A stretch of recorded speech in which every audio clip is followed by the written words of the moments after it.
औज़ुबिल्लाहिमिनश्शैतानिर्रजीम बिस्मिल्लाहिर्रहमानिर्रहीम अस्सलाम वालेकुम डियर स्टूडेंट्स। उम्मीद है आप सब खैरियत से होंगे।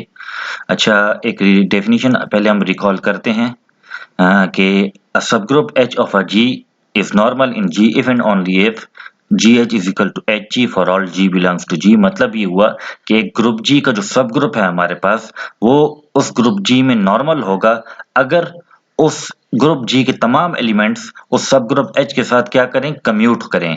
एक सब ग्रुप H हमारे पास ग्रुप G के साथ नॉर्मल होता है अगर उस ग्रुप G के तमाम एलिमेंट्स सब ग्रुप H के साथ कम्यूट करें। ठीक है, तो आगे अब एक थ्योरम है। थ्योरम क्या है कि एक if K is a normal subgroup of group finite group G and H is a CLOP subgroup of K, prove that G is equal to K into normalizer of G in H। मतलब simple सी बात है कि K अगर हमारे पास normal सब group है finite group G का और H जो है वो CLOP सब ग्रुप है K का। H क्या है, CLOP सब ग्रुप है K का, G का नहीं। तो आपने साबित क्या करना है कि G बराबर होता है K और normaliser of G in H के प्रोडक्ट के। मतलब आपने इसको ये वाली बात प्रूव करनी है। तो इसके लिए आपने एक तरह से सेट टोपोलॉजी को इस्तेमाल करना होगा। आप जानते हैं कि जब हम सेट ए को सेट बी के बराबर साबित करने के लिए हम पहले सेट ए को सेट बी का सबसेट साबित करते हैं और फिर सेट बी को सेट ए का सबसेट साबित करते हैं। तो हमें गिवन क्या है, ये नोटेशन याद रखें, ये ट्रायंगल और ये जो नीचे लाइन है ये नॉर्मल की नोटेशन है। आपको गिवन है कि K जो है वो नॉर्मल सब ग्रुप है ग्रुप G का और H जो है वो CLOP सब ग्रुप है ग्रुप K का। तो आपने इस बात को साबित करना है। तो किस तरह से साबित करेंगे हम? अब देखें, ये तो आपको क्या मतलब ये तो आपको पता है कि normaliser of G in H ये सब ग्रुप होता है ग्रुप G का और K जो है वो नॉर्मल है ग्रुप G में। तो फिर इससे हम क्या कह सकते हैं? पहली बात तो ये कि ये याद रखें, ये जो नोटेशन है लेस देन और इक्वल टू की, ये ग्रुप थ्योरी में सब ग्रुप के लिए इस्तेमाल होती है। वैसे तो ये लेस देन और इक्वल टू की नोटेशन है लेकिन ग्रुप थ्योरी में ये सब ग्रुप के लिए इस्तेमाल होती है। तो अब आप देख लें कि मतलब आपको जिस तरह ये वाली बात जो हमने साबित करनी है, जिस तरह आपको मालूम है कि normaliser of G in H ये सब ग्रुप है ग्रुप G का और K जो है वो नॉर्मल है ग्रुप G में। तो इससे हम क्या कह सकते हैं कि K और normaliser of G in H की जो प्रोडक्ट है ये सब ग्रुप G की सबसेट है। ये एक नतीजा है जो हम इस्तेमाल करके कह रहे हैं। वो नतीजा क्या है? वो नतीजा ये कहता है कि अगर H जो है वो नॉर्मल सब ग्रुप हो ग्रुप G का और K जो है सब ग्रुप हो ग्रुप G का, तो फिर H और K की प्रोडक्ट सब ग्रुप होती है ग्रुप G की। तो इसी नतीजे को हम को इस्तेमाल करके हम क्या कह सकते हैं, जिस तरह हमें गिवन है ये वाली बात कि K नॉर्मल है ग्रुप G में और ये वाली बात कि normaliser of G in H ये सब ग्रुप है ग्रुप G का। तो इसी नतीजे को इस्तेमाल करके हम कह सकते हैं कि K और नॉर्मलाइजर और G इन H की प्रोडक्ट जो है वो सब ग्रुप होगी ग्रुप G की। तो सब ग्रुप है तो ऑब्वियसली फिर सबसेट B होगी हमारे पास। इसको आप 1 का नाम दे दें। अब हम G को K और normaliser of G in H की प्रोडक्ट का सबसेट साबित करेंगे। तो उसके लिए हम क्या करेंगे, ग्रुप G से एलिमेंट ले लेंगे। अब जिस तरह आपको गिवन है कि H जो है वो सब ग्रुप है, मतलब CLOP सब ग्रुप है ना ग्रुप K का, तो ऑब्वियसली फिर H हमारे पास क्या होगा, सबसेट होगा K का। तो फिर G इनवर्स भी सबसेट होगा ना G इनवर्स का। और G इनवर्स जिस तरह आप जानते हैं कि K जो है वो नॉर्मल सब ग्रुप है ग्रुप G का, तो ग्रुप G के एलिमेंट तमाम एलिमेंट्स ग्रुप G के वो K के साथ क्या करेंगे, कम्यूट करेंगे। तो इस G को आप क्या लिख सकते हो, एक तरह से KG भी लिख सकते हो या G को आप मतलब G इनवर्स को आप मतलब इस तरह ऑर्डर आप चेंज कर सकते हो क्योंकि कम्यूटेटिव प्रॉपर्टी सेटिस्फाई हो रही है। सेटिस्फाई होगी तो ये G और G इनवर्स कैंसिल हो जाएंगे और सिर्फ K रह जाएगा हमारे पास।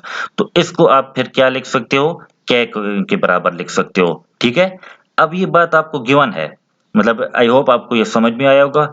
अब आपको ये बात भी गिवन है कि अगर हमारे पास H जो हो वो CLOP सब ग्रुप हो K का।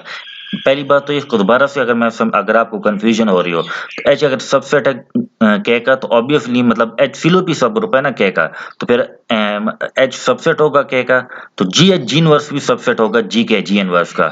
और आपको पता है कि K नॉर्मल है ग्रुप G में, तो फिर ग्रुप G के तमाम एलिमेंट्स के साथ कम्यूट करते हैं। तो इसलिए हमने ये ऑर्डर क्या किया, पोजीशन चेंज कर दी, मतलब G इनवर्स को G इनवर्स K लिख लिया जिससे हमारे पास K आता है। तो अब H जो है वो CLOP सब ग्रुप है K का, तो GH इनवर्स जो मैंने आपको पिछले लेक्चर में डिटेल से एक्सप्लेन किया था कि अगर H जो है वो हमारे पास सिलो पी सब ग्रुप है K का, तो फिर GH इनवर्स ये भी सिलो पी सब ग्रुप होगा K का। ठीक है, ये बात मैंने आपको पिछले लेक्चर में भी एक्सप्लेन की थी। तो फिर सिलो सेकंड थ्योरम के मुताबिक फिर हम कह सकते हैं ना कि H और GH इनवर्स ये कंजुगेट सब ग्रुप्स होंगे K के। और कंजुगेट सब ग्रुप्स की क्या डेफिनेशन है कि कंजुगेट सब ग्रुप्स की डेफिनेशन के मुताबिक हमारे पास एक x में k में एक एलिमेंट होगा जिसको फर्ज करें हम k x कह देते हैं। मतलब जिस तरह आपको मालूम है, बता दिया मैंने, एक्सप्लेन भी किया था पिछले लेक्चर में कि जिस तरह के h जो है वो सिलो p सब ग्रुप है k का। ठीक है, H जो है वो सिलो पी सब ग्रुप है K का, तो GH इनवर्स भी सिलो पी सब ग्रुप होगा K का। तो सिलो सेकंड थ्योरम के मुताबिक H और GH इनवर्स ये भी क्या होंगे, कंजुगेट सब ग्रुप्स होंगे K के। और कंजुगेट सब ग्रुप्स की क्या डेफिनेशन है? डेफिनेशन ये है कि K में एक एलिमेंट होगा X, यहाँ तक कि GH इनवर्स को हम मतलब x को लेफ्ट साइड से मल्टीप्लाई कर लें और x इनवर्स को राइट साइड से मल्टीप्लाई कर लें, जिससे नतीजा हमारे पास क्या आएगा, h आएगा। ये भी डेफिनेशन कंजुगेट सबग्रुप्स की मैंने आपको पिछले लेक्चर में एक्सप्लेन की थी। ठीक है, तो अब देखें एक्स जी, ये हो गया एक्स जी और ये होगा जी इनवर्स एक्स इनवर्स।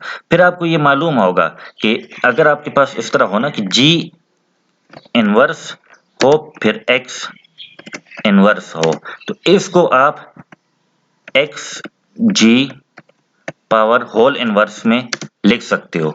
ठीक है, तो इस जी इनवर्स एक्स इनवर्स को आप एक्स जी और फिर into X G whole inverse is equal to H की शक्ल में लिख सकते हो।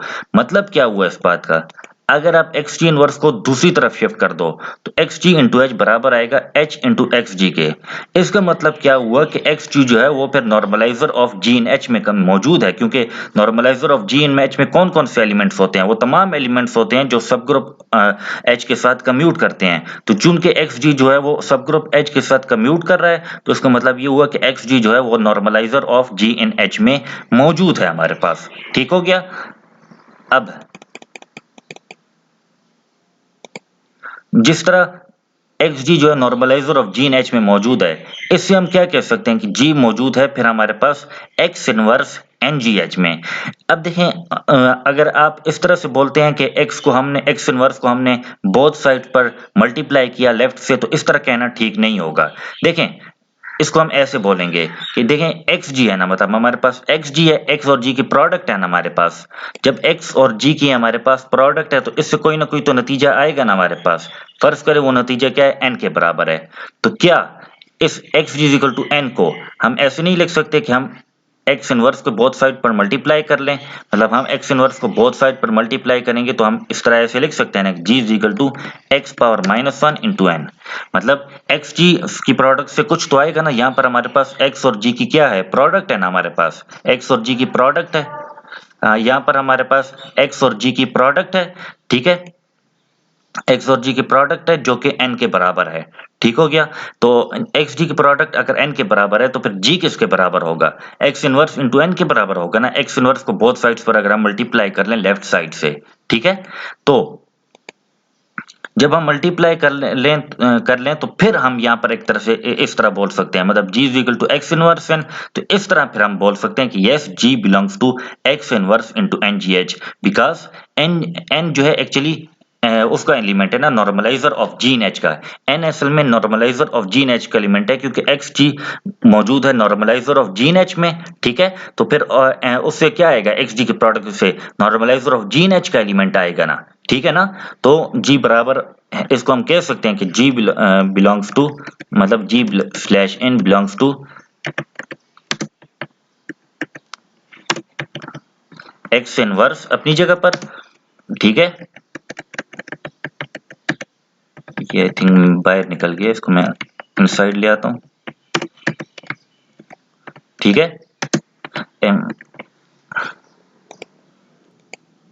तो देखें एक्स जी अगर बराबर है एन के, तो मतलब जी बिलोंग्स टू, मतलब जो हमने अभी लिखा साबित किया ना कि G is equal to x power minus one into N. ठीक हो गया ना। तो जी बिला एन किसका एलिमेंट है, एन जो है वो normalizer of G in H का एलिमेंट है, जनरल एलिमेंट है, पूरे normalizer of G in H को रिप्रेजेंट कर रहा है। तो इससे मैं कह सकता हूँ कि जी बिलोंग करता है X inverse into normalizer of G in H को। ठीक है, तो इस तरह हमने बोल दिया कि G belongs to X inverse of normalizer in G in H। इसका मतलब ये हुआ चूंकि X जो है वो K का एलिमेंट है तो X इनवर्स भी K का एलिमेंट होगा ना, K ग्रुप है हमारे पास, K ग्रुप है तो X इनवर्स भी K का हमारे पास एलिमेंट होगा, लेकिन X इनवर्स पूरे ग्रुप K को रिप्रेजेंट कर रहा है तो इसको हम K की जगह मतलब जगह लिख सकते हैं, इसकी जगह हम K क्या कर सकते हैं, लिख सकते हैं। मतलब क्या हुआ कि G जो है वो K और normaliser of G in H की प्रोडक्ट में मौजूद है, इसको आप 2 का नाम दे दें, 1 और 2 को कंबाइन करते हैं तो G बराबर है K और normaliser of G in H की प्रोडक्ट के, और यही हमारे पास क्या है, प्रूफ है एक तरह से। फिर एक सिमेट्रिक ग्रुप की डेफिनेशन है। सिमेट्रिक ग्रुप की ये डेफिनेशन है हमारे पास कि सिमेट्रिक ग्रुप होता क्या है। अगर एक फाइनाइट सेट X हमारे पास हो तो सिमेट्रिक ग्रुप जो फाइनाइट सेट X पर डिफाइन किया जाता है वो भी हमारे पास क्या होता है, ग्रुप होता है। जीपी मतलब ग्रुप, जीपी मींस ग्रुप। तो सिमेट्रिक ग्रुप जब हम फाइनाइट सेट X पर डिफाइन करते हैं तो वो भी ग्रुप होता है, लेकिन इसके एलिमेंट्स जो होते हैं, सिमेट्रिक ग्रुप की जो एलिमेंट्स होते हैं वो बाइजेक्टिव फंक्शंस की फॉर्म में होते हैं और bijective functions from X to X होते हैं, और इनका जो ग्रुप ऑपरेशन होता है वो एक्चुअली फंक्शन कंपोजिशंस के फॉर्म में होता है। मतलब फंक्शन कंपोजिशन का क्या मतलब है कि इनका जो ग्रुप, ये जो मतलब बाइजेक्टिव फंक्शंस हैं, ये बाइजेक्टिव फंक्शन दो फंक्शन f और g को ले लेते हैं और एक फंक्शन h का प्रोड्यूस करते हैं, यहाँ तक कि h ऑफ x जो है वो बराबर होता है g और f की कंपोजिशन के। ठीक है, मतलब symmetric group finite set x पर ये भी एक ग्रुप होता है। इसके एलिमेंट्स जो है वो बाइजेक्टिव फंक्शंस की फॉर्म में होते हैं फ्रॉम x टू x, और इसका जो ग्रुप ऑपरेशन होता है वो इस तरह होता है कि ये मतलब दो फंक्शन f और g ले लेता है और एक नया फंक्शन प्रोड्यूस करता है, यहाँ तक कि g और f की फंक्शन की कंपोजिशन से हमारे पास क्या आता है, h आता है। ठीक है, ग्रुप ऑपरेशन मतलब इसके एलिमेंट्स का, इसके बाइजेक्टिव फंक्शंस का ग्रुप ऑपरेशन। ठीक हो गया। और फिर है अल्टरनेटिंग ग्रुप। तो अल्टरनेटिंग ग्रुप का मतलब ये होता है कि इसमें ये ग्रुप होता है, लेकिन इसमें जो हम फाइनाइट सेट पर जो नंबर ऑफ परमुटेशन नहीं डिफाइन करते, इवन परमुटेशंस, उनका ही हमारे पास ग्रुप होता है। ठीक हो गया जी। बस आज के लिए इतना ही, इंशाल्लाह फिर हम नेक्स्ट वीक पर बात करेंगे।